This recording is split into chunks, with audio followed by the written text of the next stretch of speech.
আমরা এখন শিক্ষা মান উন্নয়নের জন্য সভাগুলি করছি। আমরা শিক্ষকদের কি কি সুবিধা অসুবিধা আছে, কি কারণে আমাদের শিক্ষার মান উন্নয়ন বাধাগ্রস্ত হচ্ছে, দেশব্যাপী আমি সকল শিক্ষকের সাথে এবং স্টেক হোল্ডার সকলের সাথে আলোচনা করে শিক্ষায় কি কি সংস্কার অতীব জরুরি সেগুলিকে আইডেন্টিফাই করছি। মূলত নকল নয়, বাট পরীক্ষা, এই পরীক্ষার ইস্যুটাকে সামনে নিয়ে আমি সারা দেশ ভ্রমণ করছি এবং আমি জানার চেষ্টা করছি কি কি পরিবর্তন, কি কি সংস্কার আমাদের করার প্রয়োজন। ইনশাল্লাহ নকল হবে না, নকল অনেক আগে চলে গিয়েছে। আমরা এখন শিক্ষার মান উন্নয়ন চাই, মানসম্মত শিক্ষা চাই।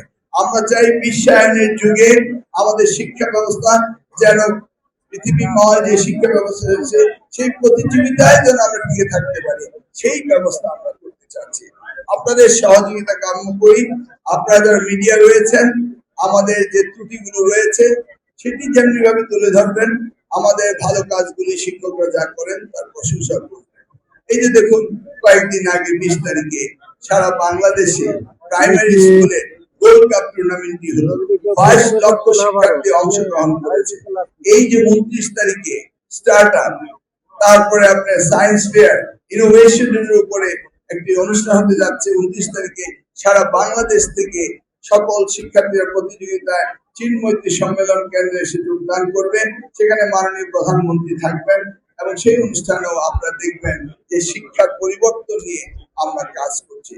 আমরা চাই শিক্ষার পরিবর্তন হতে হবে, তাহলে দেশের উন্নয়ন হবে না। সেই জন্যই মাননীয় প্রধানমন্ত্রী শিক্ষায় সবচেয়ে বেশি বাজেটের ব্যবস্থা। লোডশেডিং কিংবা ঘরের বাইরের তীব্র গরমে ওয়ালটন রিচার্জেবল ফ্যান থাকলে থাকবে শুধু বাতাস আর বাতাস।